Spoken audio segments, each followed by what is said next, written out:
to the Quiet Warrior Show, where we help top leaders find their pathway to incredible success and a lifetime of happiness. Here is your host, Tom Dutta, the Quiet Warrior. Hey everybody, welcome to the Quiet Warrior Show. It's Tom Dutta like butter. And I got my stress ball here today. I've been squeezing it the last couple of days. We had a crazy thing yesterday where electrical surges took us out of the studio. Thank goodness we have a great guest who is understanding, and she's back in the green room. But let me share some exciting news with you. Put it on the screen there if you can see that. We're live right now. That means we're on LinkedIn, Facebook, YouTube, X, and Rumble, one of my newest feeds. If you're there, you can put a comment in the chat. We'll feature it. We'll let the guests see it, comment about it back. And so enjoy. This podcast will be released afterwards. It'll be on the feed so you can watch it, but we'll produce it as a YouTube premiere and an audio-only podcast.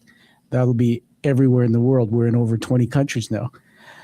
Why I'm excited is because of you, and I want to say thank you. What you do to come and watch the show has given us some international awards.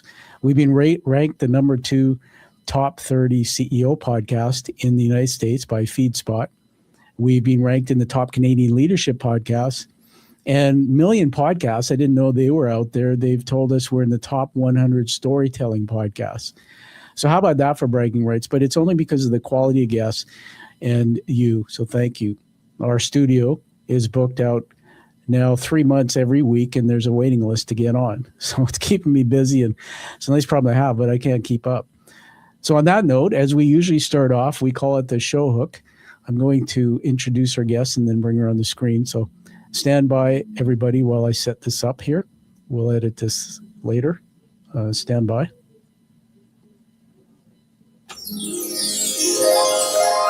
What would it be like to introduce a guest from the inside out? There comes a moment in a warrior's life when the trophies stop talking back. You've done what you were supposed to do. You built the business. You climbed that ladder right to the top. You provided. You endured. Yet somewhere between the wins and the applauses, something went quiet. Real quiet. And my guest today understands that silence intimately. Her name's Dr. Sharon Spano, and she spent her life working with high-achieving leaders who on the outside, they look wildly successful, but inside, they're quiet and empty, maybe broken. And she calls it the emptiness of success, that moment when ambition delivers everything except meaning. And Sharon's work is not theoretical, it's forged through lived experience, profound loss, and relentless devotion to truth. The loss of her disabled son reshaped not only her life, but the depth at which she serves others. And she didn't bypass the pain, no, she let it transform herself. She has a PhD in human and organizational systems. She blends science and trauma-informed development and deep personal inquiry to expose what's really driving leaders below the surface. It's time, money, and identity. Generational patterns we didn't choose but still obey. And this is not about fixing leaders, no. It's about remembering who they were before survival became success. If you've ever wondered why achievement doesn't feel like freedom, if you've ever felt successful and lost at the same time, and if you've ready to lead without leaving yourself behind, this conversation is for you. So let's bring on Sharon to the Quiet Warrior Show. Welcome, Sharon, to the show. Well, thank you so much for having me, Tom. And what a beautiful entry. Thank you so much for that. And congratulations on your ranking. That is just really quite an accomplishment across many levels. So wonderful. Thank you. Now I'm blushing. It's pretty hard to see when I blush, but everybody, I'm blushing. Sharon, I always like to say when I do that intro, what was it like to listen to yourself? And you beat me to that. And there's a lot to your work. So we're going to have some fun storytelling. Are you ready to go into Plato's garden and tell some stories? I certainly am. Yeah, I'm very excited about this piece. Okay, so let me set this up here. I'll just get something off my screen. I'm going to take that off there. And I'm going to get us ready here. So I'm going to add something to the stage. So stand by, everybody. Okay, Sharon. So just stand by. What would it be like to go into Plato's garden and storytell with Sharon Spano? Well, welcome to the Plato's Garden, Sharon. And for the audience, you can see this on the screen or hear me narrate. Plato's Garden, he was an Athenian philosopher. And you can see in the picture, he's kind of walking and talking with Aristotle. And they had thoughts and they talked about their thoughts. So the classical period in ancient Greece, he was the founder of the Platonist school of thought in the academy, from the Greek word academia. And apparently it was a higher institution learning facility. So what we'll be doing, and Sharon, you may not even know this, but we're going to weave your dialogue through 3 areas. And being a PhD, you'll probably get this. We're doing critical thinking. So we're going to be looking at what was going on in the macro world globally around you that influenced your work. And then mezzo, what was happening in the sector where you do your work. And then my favorite, micro, what was going on with you personally that influenced the context. And a lot of times we go right back to childhood, many things. So let me get that off the screen there. And I'm going to bring us back together here. So I will throw something out here as a first thought, and then we can just riff on it. So we'll go into micro first here. I call this the inner warrior, Sharon. So Sharon, when did you first realize that success wasn't delivering what it promised you personally? I don't know that I realized it so much for me personally as I had for the people around me, because I grew up in the inner city of Los Angeles, and we were very poor. And I didn't really have any goals or aspirations. It's not something that was talked about in the family. So everything I did was kind of a surprise success for me. And I hadn't really thought about it as, being good or bad. I was just kind of living my life. But I think where it started to become real for me is in working with so many high-level clients, and starting to see that a lot of them had achieved so much. And it certainly wasn't true for everyone that they were experiencing that emptiness of success, but I was seeing it more than I expected to see it at that level. Them just, not knowing something was missing, and they had, all the toys, but yet there was something, just not quite right. And that's when I started to notice that, a lot of that is affected by trauma, early trauma. And we talk about that with capital T, lowercase t, it's all relevant to the individual, right?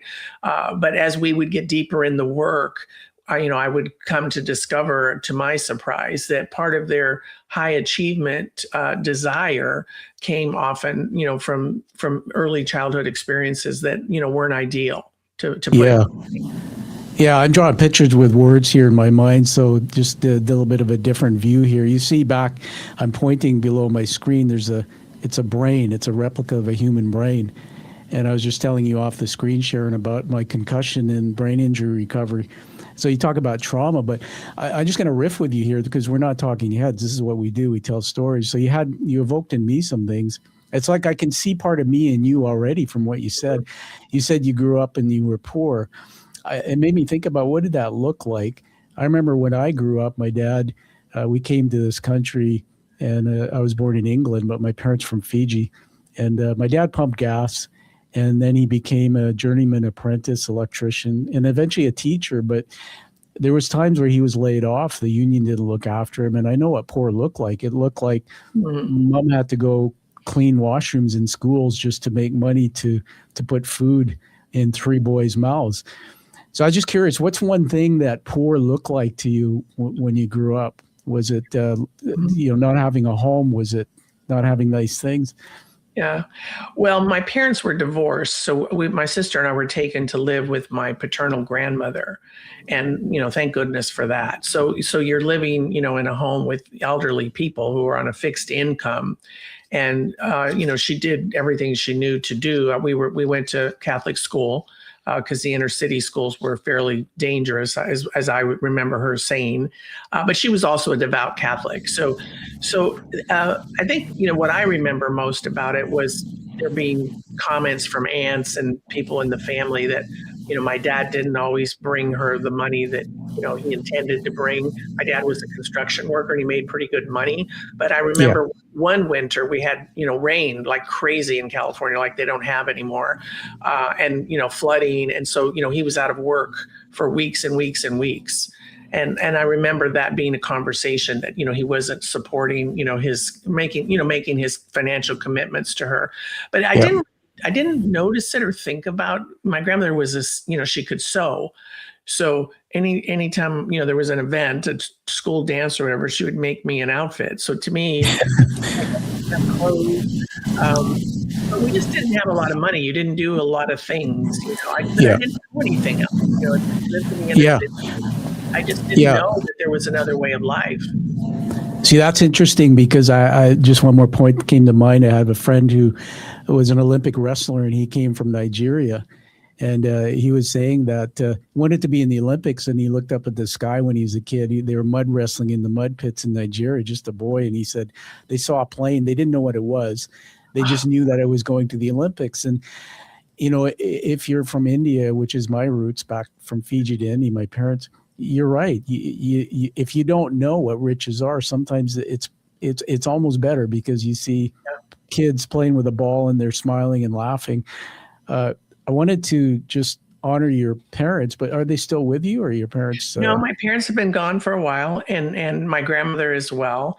And I'm just always so grateful for her because she really taught me a lot about life and wisdom. And she had, you mentioned the loss of my son. She had lost her son in the war. And I grew up, hearing the stories about him. And I like to say that she taught me not only about disability because she herself was disabled, but she taught me about what it means to lose a child and how to be resilient through that process.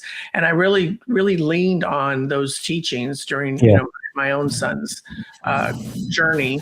And I felt like, in some ways she gave me the strength that she had herself. Sounds like an amazing woman. I mean, we would honor her today.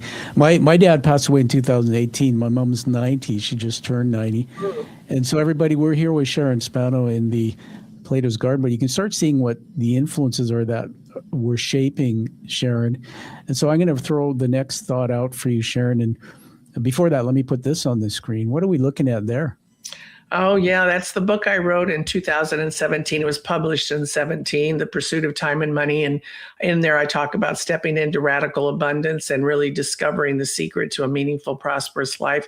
It was a labor of love. It was a hard book to write. And it's a great book. I have.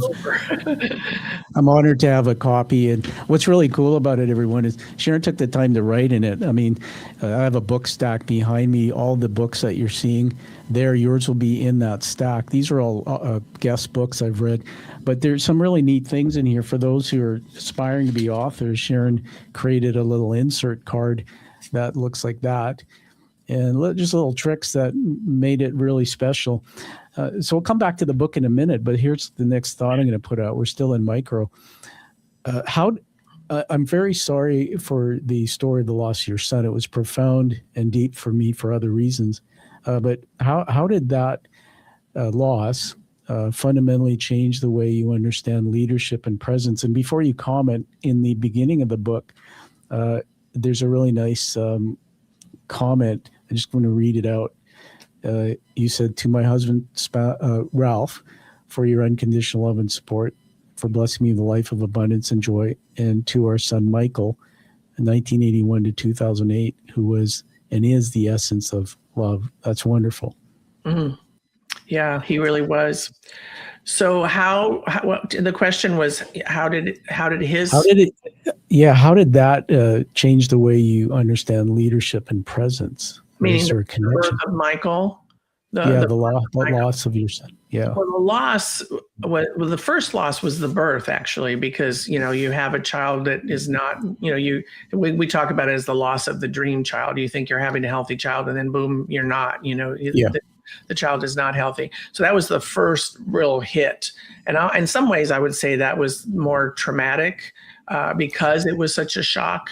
Where his death, we were told when he was 2 that he wouldn't, or we were told when he was born he wouldn't live past 2, and he lived to 27. So I had many years kind of be in preparation if you can be in preparation for the loss of a child. But it changed everything. It changed my trajectory, my career, it changed everything because when Michael was very young, I became an advocate for children and families in the disability arena. And that led me around the country speaking and doing all kinds of things that I never anticipated having. So it was really the birth of my career. And in that role, I began to meet, of course, very high level leaders. I mean, all the way up to Hillary Clinton and the White House. And I began to really see how people operate. I think more importantly, I began to really learn how systems work and more importantly, how they don't work. And I became very interested in leadership development and began speaking around the country and consulting around the country. But it informed me in ways that I think I have always had this within me coming from the background that we just described, but the whole disability experience made me more aware. And as I was speaking around the country, even more so, as people would come up to me and talk about, this happened to me, my boss, this, a lot of traumatic experiences in the work environment. And that's when I got really interested in leadership development, because I saw the impact of leadership in both very negative and very positive ways. It's interesting. My mind's going on journeys here, just riffing on these things you're telling me. I wrote a word down on my paper here. Just going to open this up on the screen. You'll see me at times, Sharon. This is my action cam in the studio, and I've got a paper, and it's already, see the writing. It's already got a lot of Sharonisms. By the time we're done, it'll be full. And these are usually nuggets, but I wrote down Catholic, which I was baptized Catholic. I forgot about my faith. My father was an addicted alcoholic, left me when I was 12, and the home was pretty violent. My parents divorced, and I gave up on my faith. And then when I had the brain injury later in life, which was 2018, I went back to my faith. And so I was just curious, when with the loss of Michael and all those things you went through, you said the two losses, did faith play a role in helping you get through it, or did you just... Major role, because I really had kind of veered away from the Catholic Church in my 20s and 30s, early 30s, and then kind of got back more into the evangelical space for much of my life in preparation, and really because I wanted Michael to have access, to that wisdom and that knowledge and that relationship with the Lord. But it most definitely is what got me through, because I do believe that there's, life after, and, kind of sustains me daily as I think about, I will see him again in another life. Yeah. And I it's sweet. Factual, who knows, but it works. And so, I have a very strong belief, though, in that. And I've had several very profound spiritual experiences during Michael's journey that have, been a part of that resilience that I now hold. Can you share just one of those, just a snippet of what one of those experiences was? Well, one was in Israel. I won't go into that because that one's a little bit longer. But one was right after he died, a couple months, and I was journaling to him, and I was sitting here in my very office journaling, and I broke down just sobbing, crying in my own hands, just head down, sobbing. And I felt this incredible peace come over me, like a blanket almost, just lay over my entire body. And then realized, wow, I'm just so calm and I feel so joyful and at peace. And I really thought there was something above me, to the point that I remember looking up, expecting to see something there. And of course, there wasn't. Now, who knows? Was it the Holy Spirit, as we might say in my faith? Was it my son? Was it an angel? I don't know what it was. But whatever it was a tremendous comfort. And ever since that moment, I have maintained that level of peace. I have days, of course, where I miss him and all those things, but it's not that gut wrenching kind of grief like you experience in the early stages at all. Yeah. Wow. Well, thanks for sharing that to the audience. I mean, it's pretty hard when a guest has to reveal those inner thoughts. It made me think about when my father passed away. Now, my dad and I were estranged most of our life, and that's a deeper story for me. But he was cremated. And I have kind of a stupid brother. I don't mind saying that, because we're brothers. We gave him the urn at the the honoring ceremony we did, and said, "You hold on to this." And I got a call from him the same day in the afternoon saying, "I took care of it." He threw it off a bridge somewhere. Oh, wow. And every year when I have to pay tribute to my dad, I don't even know where to go. But the reason why I thought about this story, my wife and I, it was really hard burying my dad, especially because I only reconnected with him later before the funeral for most of my life. And Anna's my wife, she's Italian, and we met in Canada when I was younger, 30 years we've been married. We went away to a retreat, and I was grieving, and I woke up in bed, and I started sobbing, just breaking out crying, and it's hard for me to cry. And Anna said, "What's the matter?" And I said, "I just saw Dad." And above the bed, this four-poster bed, it was a cabin. I swear I saw my dad talk to me. And that led to Anna saying, "Let's go get some flowers and put it in the river." But anyway, these stories really shape us, and it's why we're sharing them. So let's go on to the next thought, which is about high achievers. So what emotions do high achievers avoid most, in your opinion, and what does the avoidance cost them? That's a tough question because, again, it depends on the individual. But I think if I were going to try to come up with, more of a general statement, I think I work with a lot of men. And so a lot of times for men to not to be overly stereotypical, but vulnerability, particularly if you're a high level, if you're a CEO or someone in the C-suite, I mean, it's not easy to be vulnerable. They don't always know who to trust, and they often feel, they're the head of the family. If they're married and have children, they don't want to take that home and have, people worried about wherever they are. So I'm very privileged because I feel like they share a lot with me, and they know it's a safe space. So to me, it's more vulnerability. I think the second maybe is I'm always trying to encourage them to embody and take on the habit of curiosity, because when you're highly successful, it's easy to fall into the trap of ego. And I know what I know, and what I know is right. Yeah. I have evidence to prove that, I know what the heck I'm doing. So curiosity and being open-minded, I think, are things that, we always talk about, and I try to help them begin to experience so they can see the impact of that in the long term. I mean, that's pretty special for people who don't understand coaching. You get this sacred, I call it sacred, but I call it the cone of silence, but the space with these clients. And that must be, how rewarding is that for you, having done that for a long time in your life, being able to see some of the highest leaders in ways people won't see it?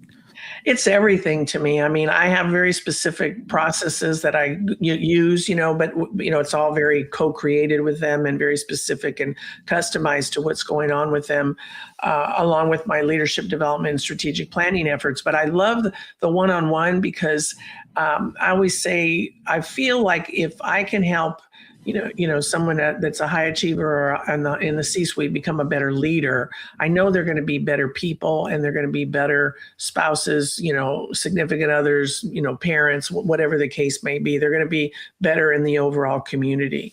And so it's very, very rewarding to see the level of transformation that they go through in our work together. And I just feel very privileged to have the background and the training and the expertise to hold space for all of that to occur. Congratulations. I mean, you're really making an impact in the world with that work. I'm going to hold it up again. Just read us the title of your book out again. The Pursuit of Time and Money, with the subtitle, Step into Radical Abundance and Discover the Secret to a Meaningful, Prosperous Life. That's cool. Mouthful, but that was a big part of it, was shifting beyond greed and just the acquisition and the chase for more time and more money to really that more deeply felt, meaningful life.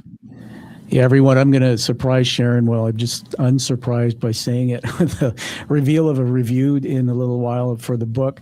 But I do want to make a shout out to the audience, as I always do, that you got to get the book, you got to read it, but you have to go post a review, because author's work's not known unless you personally know Sharon.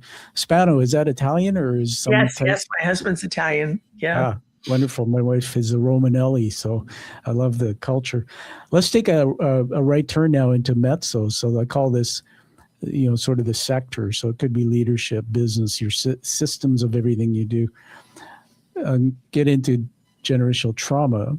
So how does generational trauma quietly shape decision making at the executive level, just from what you've seen? Yeah, it's so, I began to study and get more certifications and become more aware of the different levels of trauma because I was seeing so much of it. Everything from incest to, my parents divorced and separated when I was 4 years old and I never got over it kind of conversations. Yeah. But what I saw was, and I continue to see, is that whatever that trauma is, particularly for an achiever, they just tend to move on. And, it's just like me saying to you, I didn't know I was poor because I was too busy being a good student. I think whatever it is within us that causes us or catapults us to be a good achiever, in my case, and I see this as well, there's usually someone that we want to hold us in regard. For me, it was I didn't want to disappoint my grandmother. So I wanted to be that straight A student, in Catholic school. So then what happens is we're so busy achieving that we often just, forget, that there's some pain there that maybe hasn't been resolved yet. And so it'll show up in a variety of ways. It could be anger in the boardroom. It could be, discourse with, clients or partners or whatever. Yeah. And usually that's where someone will come to me and say, I'm having trouble with the partner, or I'm having trouble, and I'm thinking of changing jobs because the CEO and I don't get along and I want to be a CFO in a better environment, whatever it is. And so we start with that very obvious premise, but then when we get into it, there's usually something more that will surface. I've worked, for instance, with gentlemen who, like yourself, the father was never in the picture and they're scarred from that. I always say that our sense of belonging comes from our family system. And if we don't know where we belong in that family system, we often don't know where we belong anywhere. So we're constantly trying to prove ourselves and achieve to fit in and belong. But at some point, the achievement, the metric changes and we realize, no matter what I have or have done and all the accolades aren't enough. And that's where, we get into the work, the deeper work. And then there's a lot of healing and transformation that occurs in that process. Yeah, I'm just going to put the action cam back on, wrote a bunch of things here on the book itself. I just riff back on this. There's on the very back, it talks about discover internal storylines that drive behaviors, let go of the fear of not having enough, etc.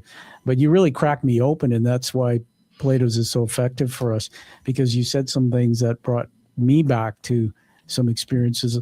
I wrote down on my paper here, and I said this when I did a public talk. I said I was a self-worth chaser, not a success chaser. When I became a CEO, I was 31 years old. And other things you said about pain showing up in different areas. I had a board meeting once. I was CEO attending my board meeting, and the board was stacked with union representatives from a local union. I won't get into that union. And I was doing a presentation, and one of the guys stood up and just ripped me. He was an older guy, and he just started yelling. And I shut down, and I was melting in an emotional puddle internally. And after the board meeting, the chair came to me and said, "Are you okay?" Because he's done that to everybody at least once. Ooh. Sharon, for the rest of my career there, I was running away from my job. Mm-hmm. So what I discovered later in life is it's true. My father left, so abandonment's a big issue for men. But when people raise their voices with me, and it still is like PTSD type of feelings, I get fearful. Or I might be in a boardroom or in a meeting with somebody who's assertive, and my brain says there's danger there. So As a leader, I act differently. So everybody, what Sharon said about the coaching of her clients, I'm using me as a guinea pig here. It's absolutely true. And I couldn't have unraveled any of that without talking to somebody or doing some coaching. I'm sorry about the divorce you went through with your parents at 4. Mine was about 12. But the last thing I'll say on that is I said this to my mom when I got older in life. I said, "Why did you wait so long?" Mm-hmm. And my mom was one of those old, beautiful lady, but traditional, right? Born in Fiji, Indian roots. And she said, "Well, I just thought it would be better for your boys." And so my parents split my dad left when I was 12. There were affairs and all this stuff, but I really wish it would have been at age 4 because there's so much I can't unsee. So any comment on anything I said there before we move to? Yeah, I want to agree with you on that, because I've had many women that I've worked with who will stay for the sake of the children. Yep. And actually, I'm not one that, of course we would love the family to stay together, but, for a child to be in a dysfunctional or even abusive environment through their early years on into, like in your case, a preteen, is really more harmful. Because you just, like you said, you can't get past the fear. You can't unsee those things. And, I can remember with one woman in particular having a conversation of, what if you guys, if this is the only alternative, and your son, who was 8 at the time, could be happier having 2 happy parents in 2 different places. And she was like, wow. Oh my God, like it never occurred to her that was even possible, because it was like World War III every day in that house. And I personally was afraid for that child. And they did wind up separating, and, she's remarried now and very happy. And the boy goes back and forth, and, it's just a whole different thing. So, we hate to see divorce, but sometimes if it can't be, it just, particularly if you're dealing with addiction or abuse, things of that nature, for sure, it's not good for anyone to be in that environment. Yeah, Sharon, a few more things are coming in my mind with what you're saying. One of them was forced me to ask you about the PhD. What was your PhD in? It's on the book there. It's in human and organizational systems. Okay. Yeah, and I wrote down something before that you said about trauma. But the thing to me is, tell me if I'm wrong or what you think. But I think being not able to name what the trauma is, and I didn't realize until I learned that trauma is embodied. It can be trapped, embodied. The thoughts are here. With me, in my doctorate, which you asked me about offline, I dug up and never knew, but I found out literally last year, Sharon, that my great-grandfather, who was taken from India on a ship and sent to Fiji to work on plantations, he was a slave. The British created a system, and there's more to this, which I won't get into for time, in the early 1900s, a system that sent millions of people around the world under what was disguised as opportunity, but it was slavery. So I learned all that, and then this is what happened, and it relates to what you said about naming trauma, going through life being angry and hurt, not knowing what it is. I learned that my great-grandfather was a slave, treated horrifically, but then he was in Fiji. He started a candy store, and today he's known as a philanthropist. He supported 20 families. Wow. My dad's dad was an alcoholic and died young. And my dad was an alcoholic. When he died, he was 23 years in AA. But here's what I'm trying to say to everybody, and why Sharon's work is so great. You got to go beyond yourself, find things. So I found the ancestral roots. I found other things. And then I started going like, now I know why Dad was so messed up. It wasn't that he didn't love me. He probably just couldn't manage life. And if I hadn't learned all those things like you're telling us, I wouldn't have made the connection. Let's go into the next thought here, which is about time and money. The book looks pretty neat. Why did time and money become traps instead of tools for leaders? Well, I began to explore that, Tom, and let me just riff for a minute on what you said a moment ago about your ancestry. It's such a beautiful story, because generational trauma, I think we're learning more and more through the various research opportunities that are out there. It's a very real thing. And it comes through the family line. The trauma comes through the line, whether we know it or not. Whether we even have awareness of the earlier trauma. I mean, it's very, very clear. Yeah. So the time and money became of interest to me, because I started to notice out in the field that people either had a lot of time and no money, or a lot of money and no time.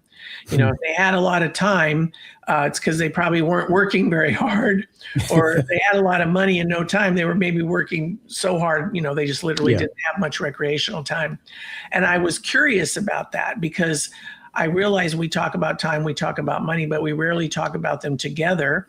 And they are two of the most important resources that we have beyond our own health and family, and that we make dozens and dozens of decisions every day. Do I have enough time? Do I have enough money to do this? Yeah. And so my work is grounded in development, human development. And I'm often heard to talk about the 12 stages of human development. So I was curious as to how people, leaders from different stages, experience time and money. That was the inquiry. Wow. And because I was seen, and I have it now. I have a CEO that I'm working with that has a $100 million portfolio, and he operates and makes every decision from scarcity with respect to money, and he never has enough time, and he's lost his family, and he doesn't have a lot of fun in life. And I've had several of those in my career that have come my way.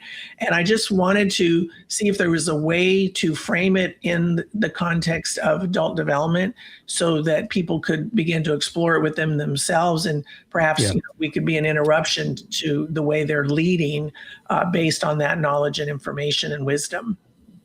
I mean, everybody here was Sharon Spano, the author of one of her works, Time and Money, Pursuit of Time and Money. And man, I think we need 2 hours because every time you say something, something comes up.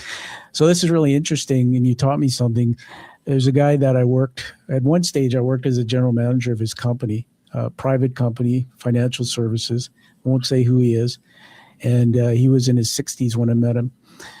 He would have this boyish charisma, but he would in meetings just bat people over the head and create conflict. And then one day I started coaching him because that's part of what the work is I do too. And I found out the story that when he was a kid, he painted a picture and his father threw it at him and said, "Don't waste your time." And he was holding that all his life as, "I'm not good enough, I'm not worthy." And then he struggled with financial because this is the ugly part of the story. He almost bankrupted himself and his company twice. And I remember, and I didn't do the work you've done, which is learning about the psychology, Sharon. So that's why I recommend to him, if he sees the show, get this book. I might give it to him. But what I started learning on my own reading was there's people who have bad and good relationships with money. And I'm saying this to have you teach us when you take it back, comment. And so he had this bad relationship with something in his life, couldn't feel worthy of success. So when the company got to like millions, he would do things to screw it up. And then he refixed it, and then he did it again. And I always used to say that. So this is the close of my thought. I'm weaving a thought pattern here for you. When I was a kid, my parents would argue about money all the time. And then because they said, Tommy, I'm the middle child. So Tommy was like the academic kid. And they would, at one point I remember, it was almost traumatizing. My dad and mom argued so much, they agreed to give Tommy the checkbook. So I had to, imagine this, as a 10-year-old, write all the checks. Oh, wow. Keep them register, and then get in between the arguments where my mom never trusted dad, saying he had hidden money somewhere, and blah, blah, blah. And later in life, even, and this still happens today, I tell Anna this, even if the bank account's got a lot of money in it, I'm paralyzed. I feel like it's not enough, or we're going to run out tomorrow. So I've said a lot there. Just make any comments on my on track. Well, I think it's very common, and what I always, just for the sake of your listeners, what I always tell people, and I refer to in the book, because there are some reflective practices in the book, is, answer the question, what do you believe about time, and what do you believe about money? That's going to give you your kind of baseline self-awareness, because whatever you believe, I'd suggest to you, came from some early child experiences. Most of who we are does. And then we get to decide if we want to be an interruption to that. But I will tell you that I share your same fears, that no matter how well we do and what we have, and my husband and I both have very successful careers, there's a part of me that is always worried that we're not going to have enough. And it's kind of a joke between us now, because he's he lives in total abundance. My husband just lives in abundance. And that was one of the things that when I did the preliminary research on this, we saw a spectrum between scarcity and abundance. And the abundant mind, my husband is, I'll just go create more. That's where he lives, and that's what he's done all his life. He also comes from a relatively poor family, and you just go create it. You go figure out a way to earn more. He's a serial entrepreneur. Where for me, it's always a point of fear. There's a fear because we didn't have, and I never knew where it was coming from, and I didn't. Wow. When I say to you, I didn't know we were poor, I really didn't know we were poor, but I also knew we weren't in a place of safety. Like any day, you could not Sure. have enough food. We ate very basic meals. I mean, I was basically malnourished as a kid, to be honest. Mm. We didn't starve or anything, but we didn't have nutritious food. Like my grandmother would make a big pot of beans, and that was for the week, kind of thing. And so I was hypoglycemic very early in life from not having enough protein and the right balance of carbs and fats and those things. So that's still with me to some degree, this fear that we're going to run out and we're not going to have enough. Well, I don't know that it ever goes away. You learn to manage it. Well, I think you just put the dot on top of the I there, because I was going to ask you that. And come back, everybody, listen to this segment of what Sharon's teaching us and teaching me, that it's with you for life. And that's what I've had to come to terms with throughout my whole life. And it's still with me, some of these haunting unconscious thoughts. It's just you got to manage it. I think between Anna and I, she's the ultimate optimist. Mm-hmm. Like Anna wakes up in the morning bubbly and happy and lives in the moment, and I worry about everything and I blame myself first. So it kind of works, but it's like two forces that are necessary. Well, with awareness, I always say with awareness comes the opportunity for change. So for me, even though I have awareness of there's this piece of me that is still, lives in scarcity, the awareness keeps me from falling into traps where I might make poor decisions. For sure. I also wrote down here when you said about is it money? I wrote down, is it enough?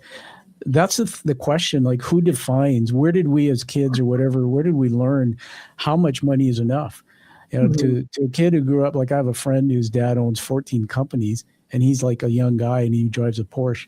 So to him, the definition of enough is probably a $250,000 car. To you and I, or to me, when I grew up, when my mom cleaning classrooms, it might have been a can of sardines. Right, a few dollars. So what is the definition? Let me just put this out to you. I might be generalizing here, but you can sort through the mess I make.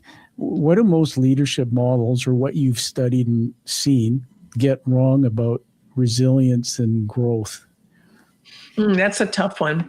I think in leadership models in general, I think where we have failed in some regard, and first you have to realize we've only got 100 plus years of leadership research. We didn't really even know what it was, and still really don't. I mean, there's all these different models and theories and whatnot. But I know when I was teaching more and more about leadership, as I was traveling around the country, one of the things that I realized was people don't distinguish between leadership and management.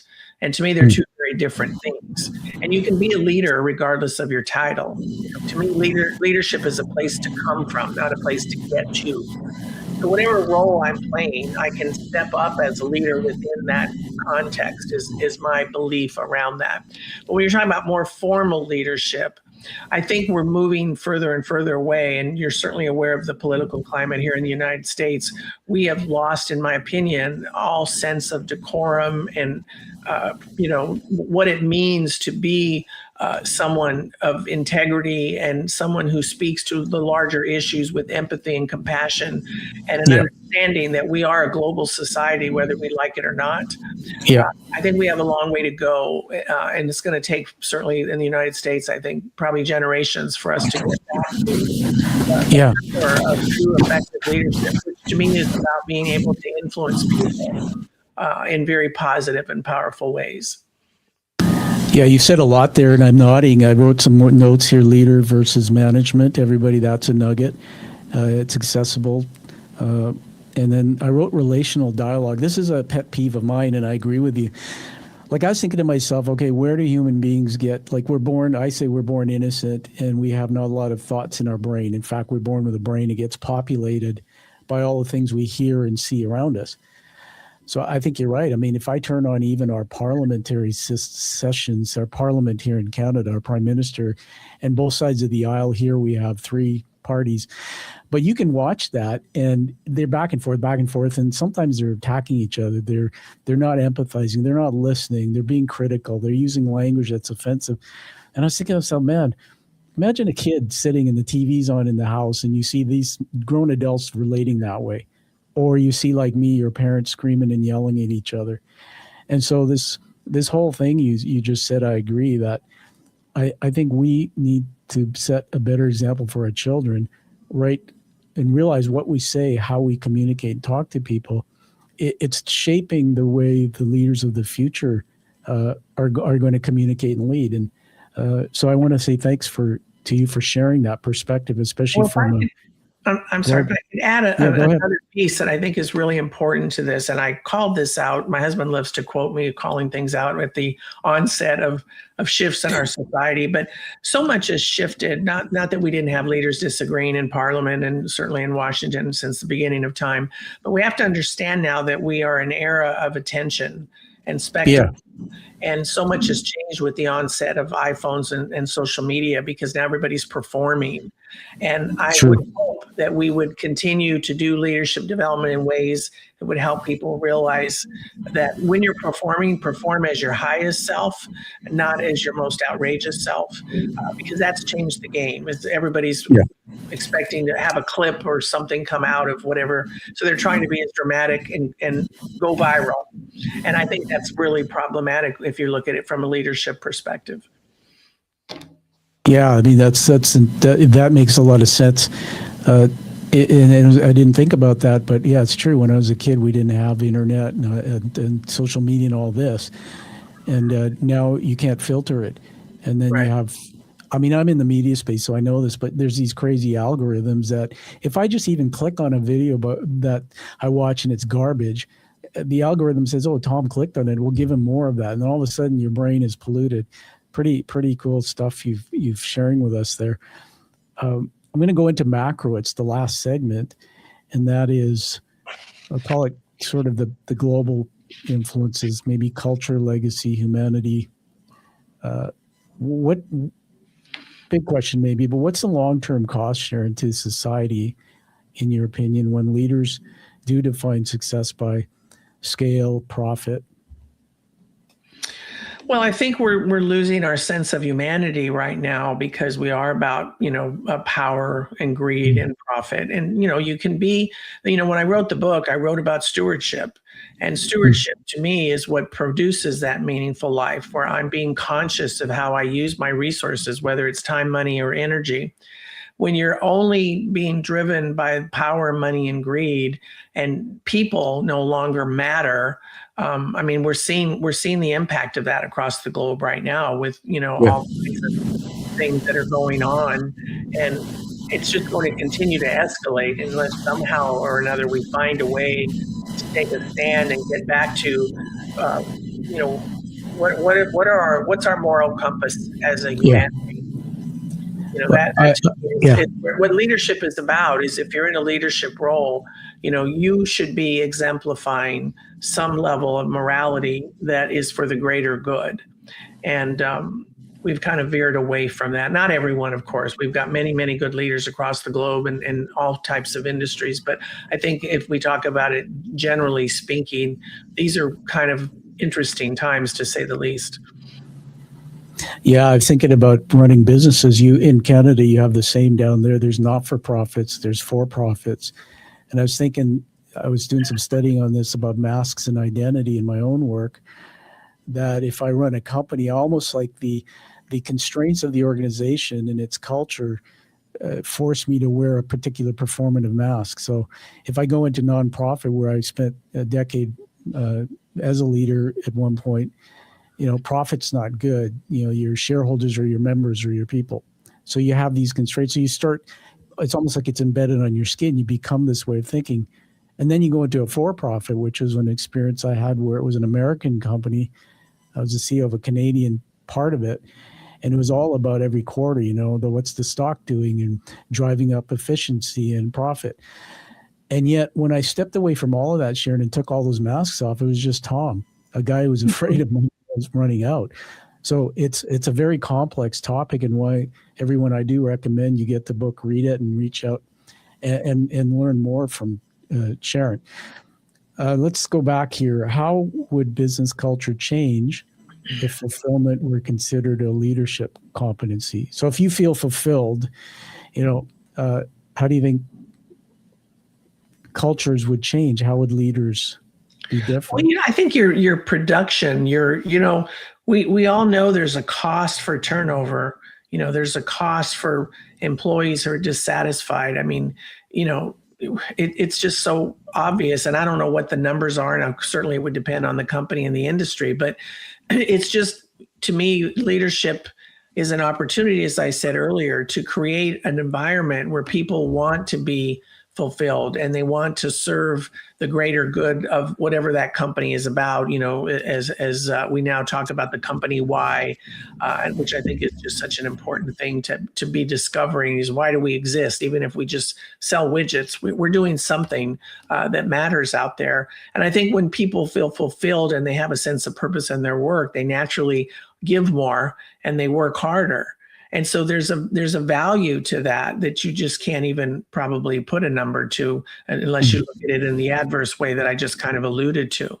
And when you talk about, you think about our society, I always say, business is the cornerstone of our economic world, but I believe families are the cornerstone of our society. And when you put the two together, if we're not doing well in both of those, we're really harming the potential for a future of prosperity for, not only us as individuals, but as nations and as a global world. So it all comes together for me. And I don't think it needs to be an either or. I think when you're living your best life and you're building the best possible business, you're contributing in ways, and the world needs that. I mean, that to me is what radical abundance is about. Oh, you just read my mind, because the next thought I was going to put out was, what does radical abundance actually mean beyond material wealth? So you've gone there. It made me think about my daughter, by the way, when you were just talking. She's 28, just finished her degree. She's doing a master's, I think, now, and she's married just last year. I love her dearly. And she moved back home from across the country. But what's interesting is, comment on this if you can, there's a lot of generations like millennials. There's a lot of talk about Gen X, Y, etc. And I read somewhere, don't know if it's factual, but that these generations coming up have seen things with money. For example, I saw my dad get laid off and the union didn't look after him. I saw in Canada anyway, the financial collapse we had, a real estate collapse we had. I saw the one that originated out of the United States and Wall Street, where you had a financial that literally affected the world. And so what I read that they're saying is that children have a very different relationship about even saving money. They won't save money. Credit use, they tend not to want to use credit cards. And so the last point is, then it comes to, having children and family in a home.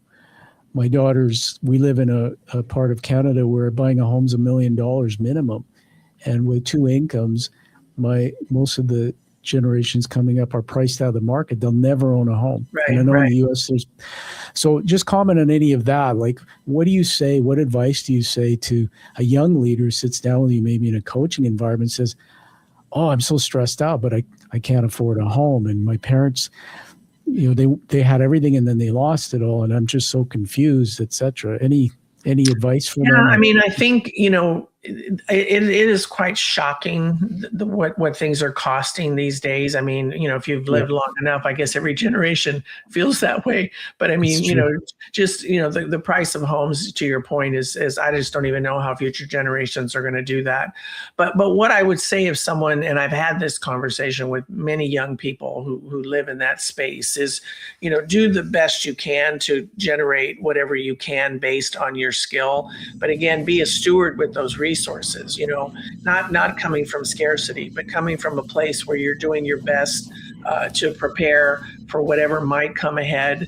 And, even if I had a young man in his 30s that moved to California from here in Florida, and he said, I'm never going to get a home on here.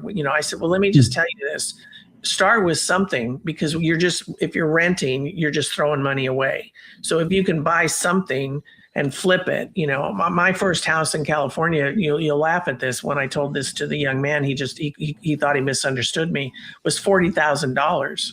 Yeah. 3,000. I'm smiling and laughing. Yeah, it was in Los Angeles, a 3-bedroom, three bath, 4-bedroom house, and we thought we were never going to eat out again. We could never go on vacation again. That was our story. But we came up with the money for the down. We bought it, and then we sold it 3 years later for 110. Yeah. You don't see that. You're not going to see that again. So what I said was, at least if you can get something that you're building some equity with, because otherwise you're going nowhere with these apartments that are 2,000, 3,000 Oh, yeah. for a 1-bedroom if you're lucky, But we have a housing shortage here in the United States as well. So it's complicated. That's right. All you can do is do your best. Yeah, we have. I think worldwide there is that issue. Here we have so many million units short. And the cost to build is up, and people can't afford to buy houses anymore. The story about the 40,000. The reason why I smile and I said I'm smiling at and laughing with you is my in-laws. They're both gone now, but my wife's parents came from Italy and bought a little house in Vancouver for $6,000. Oh my God. Yeah, no shit. And they, the typical big Italian garden out the back and all that, and sold it through the estate over $1 million. And when we sit over dinner and a glass of wine, sometimes with my daughter and her new husband, we'll tell that story, and they just shake their heads. Yeah, they can't believe it. It's like, we just want a little bit of that, right? And that's a whole nother show about wealth management and planning, generational wealth transfer. All right, we're getting to the end here, and then we're going to honor you. Are you having fun? Have you been having fun? Yes, I just love the conversation. I love you've asked some good questions, some hard questions, made me really think, and I love that. And you have a lot to say, so that's awesome. So we're going to have some fun with the next segment. We've been doing it for a while. It's called the Warrior's Torch. So we asked the last guest to leave a question for you. We didn't tell them who you were or what gender. And so we're going to ask it, and we've said to them, watch the show back. So here we go.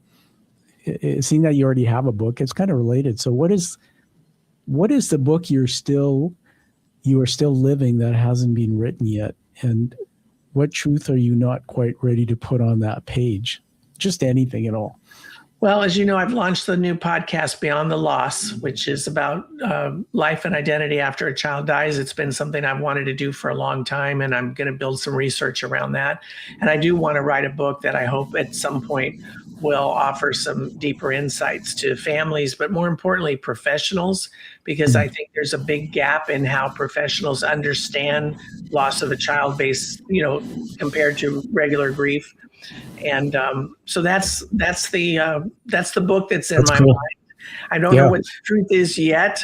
I think we can explore that, and I'm already learning so much even with these first episodes that we've done. Wow. Well, we'll give you some. There it is, the fake cheap applause. Okay. The thing about the books, I put my hand up. With your podcast, I'm thinking out loud here, but boy, if you did even 20 podcasts with people who had lost, did your research, there's a book in itself to write. And it's true, because when we had that in common, that little Tommy, I lost what would have been my only son, my first son. I have a daughter, she came along, but I didn't realize till later that it was losing somebody almost like preterm. So we lost him literally preterm. Widespread Down syndrome, didn't make it through. I started realizing it's to me, it's even as painful as losing somebody who lived 10 years. And I can't quite put my finger on why, but when I talk to you again on that topic, we'll go deeper. All right. So we're going to honor you now, Sharon, with a review for your book. So let me just put something on screen here, and I'm going to read it out loud. So let me just cue this up. So tell me if you can see, it's a screen from Amazon. Can you see that? I can see it. I can't read it. That's okay. This is where, I can't. So I'll tell you why I put it up there. And one of the things I don't like about that screen is it shows my shopping habits, some products I bought. It's just, so thank goodness it's not any bad stuff. So I put it up there just to prove that to everybody that I've posted a 5-star review for your book on Amazon, and it's live, so it's there. So I'm not making that up. So I'm going to pull that off, but we're going to put the book up and you just get to sit back while I read the review. Okay, so stand by. We're going to set this up. I'm going to read it off the screen here. I have some vision limitations from my concussion, so I'm going to lean in a bit. So, okay, so stand by. We're revealing today a 5-star review for the book, The Pursuit of Time and Money by Sharon L. Spano, PhD. And 5 stars, this is posted live. And it's an international review because we are in another country. I call the review a mirror disguised as a business book. And so here goes. In The Pursuit of Time and Money, Dr. Sharon Spano dismantles the illusion that most achievement will somehow resolve the quiet ache so many leaders carry. With precision, compassion, and intellectual rigor, she exposes how time and money become proxies for worth, safety, and belonging. What makes this book extraordinary is its depth. Sharon doesn't offer hacks. She offers truth. Truth about generational trauma, pressure-driven identities, and the emotional cost of success that no one warns you about.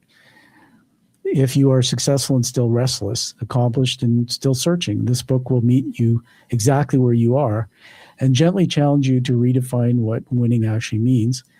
A profound, necessary read for leaders who are ready to stop performing and start living. I highly recommend this book. So congratulations. Well, thank you so much for that, because I have been the worst about getting reviews. And I'm one of these people that I have a project and I do it. And then when I'm done, I move on. And I don't always do the things I need to do to honor the project before. So I appreciate you're doing that for me. Well, thank God you're one to keep moving forward and doing things. Look at all the impact you're making in the world. And so on that, we're going to give you an award here. Did you know you're getting an award, Sharon? I did not. You were just full of surprises. Okay. Next time I ask you, you have to say, yeah, Tom told me I'm getting an award. Okay. And for our audience, by the way, before I show you this, it's true with authors, reviews matter. So shameless plug, but my book, I need reviews. So you may want to listen to the audiobook because you're always moving fast. And I'd be honored if you one day did a review for me. So there's my I would certainly love to do that. I love the title. It's probably before you interview me, you probably should, because there's some deep. But here's the thing I want you to know about it. That book was written before the brain injury. It was written before the discovery of the missing parts of me I told you about. Mm-hmm. And it was written when I had armor on and was a CEO and navigating with all this trauma. So it tells a different story than what I will put into my next book. So anyway, let's put the camera on to show you the award. So do you know what a challenge coin is? I know of it because of your show. Yeah. Okay, good. Yeah. So I will send it. It comes with this little sleeve. And for the audience, these were challenge coins surfaced in World War I era. The practice of carrying a coin designed specifically for a unit was popular with the Army Special Forces. My dad was a commanding officer in the military. Carrying the coin at all times and presenting it when challenged to prove affiliation with that unit resulted in a number of consequences for those who could not produce a coin. The most popular required the coinless soldier to buy a round of drinks, and that apparently still occurs today. So Sharon, these are held by first responders, people all over the world. Dad was in AA and they had their own version. So when I started the show, I had no idea it would go this way. I said I want some award for the 1% of people who find something in their life, turn it into something and go back out and teach and change the world. So there it is. It's hand painted and crafted, made in the US, by the way. Sorry, Canada. And then the back is the hero's journey narrative. It's actually that Joseph Campbell's right map of how, we have pain, we go figure it out, go find reasons, come back and make a difference. So congratulations. Well, thank you so much. That's just a beautiful idea, and I look forward to that. Your dad being in the military, that's an important piece to honor in terms of thank you. That could be part of the alcoholism for sure. Yeah, we'll go deeper on that when you interview me. He to honor Dad. I mean, he was in the British forces. I was born on a military base in Britain. I've never been back. But there's a lot to that for sure. Yeah, So yeah. on that note, before we say goodbye to the audience and you, any last words where they can get a hold of you and your work? Anything you want to say you haven't said? Well, sure. I would love people to tune in to Beyond the Loss. We've only done a few episodes, so it's still not quite up there, but in the way that I need. But you can certainly find the videos on YouTube and wherever you get your podcasts. So that I'm hoping to be a very significant body of work. And then certainly SharonSpano.com, my website, everything is there, and I'm all over social media as well. Yeah. Oh, yeah, you are. It's awesome.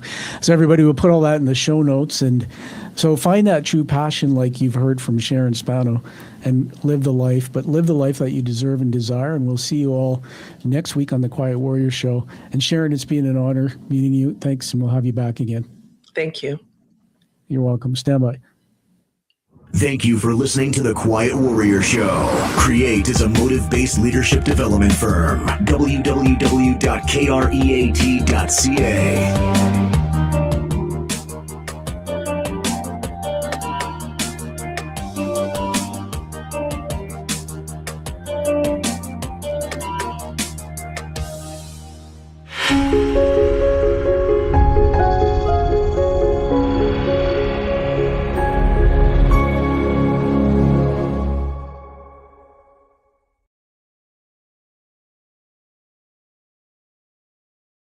Right now, because we're still live.